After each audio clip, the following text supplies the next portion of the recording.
So here we are. Campaigning ends today.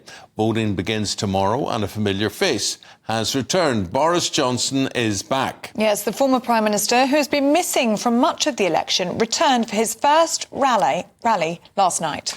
He was surrounded by very excited supporters as they attacked Nigel Farage and Reform and urged people to block a Labour supermajority. Well, here is what Boris and our political leaders had to say over the past 24 hours of the campaign. Here for one reason and one reason only, which is the same reason as all of you, all of us are here. We're here because we love our country. In both 2017 and 2019, Keir Starmer put his personal ambition ahead of our country's national interest. And that is just one of the many reasons that over the next 48 hours, we must do everything we can to stop him getting into number 10. The choice is stark: to continue with the same as we've had for 14 long years, which is not going to change, or to turn the page and start to rebuild our country with Labour. So if you want change, you have to vote for it. Change doesn't happen unless you vote for it. Let's take that out to every doorstep, to every voter. Let's get this over the line. Let's get that Labour government. Thank you so much for everything that you've done. We're the only party putting NHS and social care and carers right at the front of our election priorities. And yes, we've done it with a bit of fun, but we've also got a serious message. And there's another serious message to people trying to work out who they're going to vote for. People know it's only the Liberal Democrats who can beat the Conservatives. Well, let's reflect on all of that with the editor of Spiked Online. We say good morning. Hello and welcome to Tom Slater. Good morning. Tom, what about the Boris factor? Can it make any difference at this stage? It feels very late in the day, doesn't it? It's worth remembering what a kind of humiliation this is for Rishi Sunak. I mean, there is plenty of bad blood between the two of them. And it really underlined, I think, that rally in central London last night, the fact that, aside from anything else, Sunak does look like the kind of understudy in this kind of situation. He really doesn't have any of that charisma, panache, ability to command a crowd. And whilst Boris Johnson certainly plunged a lot in the opinion polls, he was nowhere near as unpopular as Rishi Sunak now is. Is it going to help? It feels quite late in the day. But also, I think, to be honest, at this point, there's very little the Tory party could have done to reverse some of these insane, historic poll deficits. It's interesting to see, though, Johnson and Sunak didn't really meet. They weren't seen together. There was no embrace. There was no warmth or camaraderie in all of this. No, absolutely. I mean, Boris Johnson still attributes his ousting partly to Rishi Sunak. He sees him as one of the key reasons why his government fell apart so spectacularly after the Chris Pincher scandal. And I think for Rishi Sunak as well, I'm sure he's always kind of understood that he has no mandate of his own from Tory party members, let alone from the country.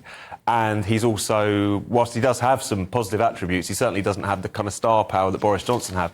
Not that that's everything in politics, but it was a reminder of how, when we've looked at the two main parties during this campaign, how dull it has been when you see someone like Boris Johnson come back to them. The star power thing that you talk about there, you see, I wonder, would people be willing to forgive a lot of the things that Johnson was guilty of? Is that enough? Do they forget all that and they say, well, Boris is a star, that's OK? It certainly has a bit of a wow factor at the moment, and compared to how deadly dull Rishi Sunak, Boris Johnson and Ed Davey all are. Absolutely. And it's not to say that, you should just put too much stock in someone's ability to give an entertaining stump speech or command a crowd. But I think it's a reminder that what Boris Johnson could tap into was that kind of more populist sort of messaging, that coalition that he managed to carve out in 2019, which was so successful for him. Sunak has struggled to put that back together again, I think, because he is much more technocratic, he's much more dull, and also he's much more cautious in how he operates politically. But it was a reminder of just how this campaign has basically resembled with Sunak and Starmer. It's kind of been like a bank manager arguing with a head teacher for much of this campaign. So a little bit of bluster towards the end was good. Have people forgiven Boris Johnson? I don't think so.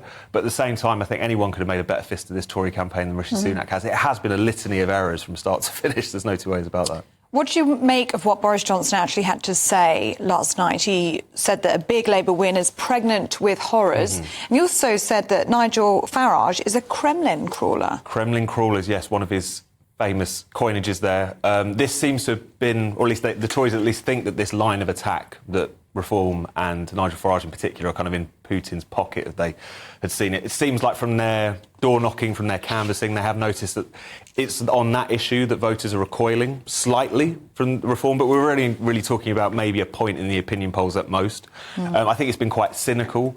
I think no matter what people think about what Nigel Farage has said about the whole Ukraine issue, to present him as some sort of Putin, Kremlin asset is a smear. But I think they're desperate and they're trying to play any card they can to try and limit the huge damage which I'm sure is going to be inflicted on them tomorrow. Look, today's the last day. What can any of them do?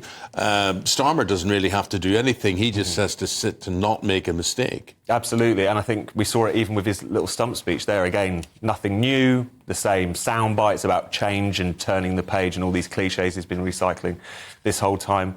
I mean, even if you look at the most optimistic polls for the Tories, in terms of these mega polls that have been presented, those still put it at having its worst ever defeat in the modern era, effectively. And that's the kind of best case scenario. So at this point, it's hard to imagine that anything could really kind of turn the oil tanker, as it were, towards a better Tory result. But as ever, you never really know until the poll that really matters tomorrow produces its results, so we'll see what happens. Well, the final poll from Salvation last night put a Labour majority at 318. And they're also saying that it's 99%, they're 99% sure that it will be at the very least much larger than the 1997 landslide. Under this poll, the Tories on 60-odd seats would barely beat the Liberal Democrats to be the main party of opposition. Yes. It's because we've become so accustomed to these numbers, it's very easy to forget how historic this would be. This would potentially be the destruction of the Tory party as a viable party of government for a generation, potentially. But as I say, that's probably at the more pessimistic end of some of the projections we've seen so far. Tom, you've got people like Jeremy Hunt, who would be the first sitting Chancellor to lose his seat at an election, and, you know, that's a real possibility. But I suppose what people like Jeremy Hunt are hoping for is that the people who have not made up their mind, or that people last minute will think, I'm not happy with the Tories, but I'm just a bit frightened to not go with them as well. No, absolutely. I think it's worth, just on that point about Jeremy Hunt and his seat, I mean, under some of these polls, Rishi Sunak could even lose his seat, which has never happened. And that would be incredible. There's so many people who are being talked up as potential future Tory leadership candidates who, despite previously being seen as in safe seats, could well lose them. But I think you're right. I think there is a certain nervousness around Keir Starmer. I think people have started to realise that he's been incredibly slippery in his various political positions on all kinds of things, telling the Labour membership one thing to get elected there, telling the electorate a very different thing now to try and get elected into number 10 Downing Street. And I think there's a concern about giving him a blank cheque. But I think the problem is that Labour's crazy lead is really built off of the self-immolation of the Tories. I mean, their vote share at the moment, even in the best polls for them, is around where it was in 2017 for Jeremy Corbyn. But it's just because of the collapse of the Tory vote that they could be looking at one of these insane majorities at this point. And what about Boris Johnson? Is that it from him? Is that the last we'll see or hear from him? Well, there's always murmurings from people around him that he would want to stage some kind of comeback potentially at some point, maybe seeing himself as the person to help pick up the pieces after a Tory rout. Would taking part today or having a high profile today help that?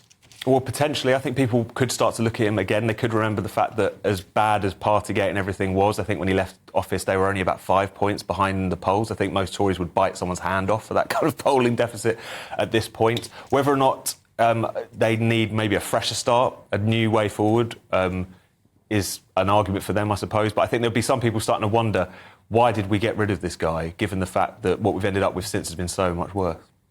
Dear God, I look at the hair last night, and before he went on, he shuffled his hair, whatever. Yeah. What a mess.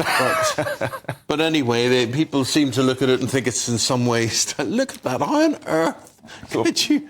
I mean, he's like some old granny that's woken up in the middle of the night. No. And it's the artificial scruffiness, isn't it? It's like purposely scruffing himself up before an appearance. Anyway, well, he's back. We'll see for how long.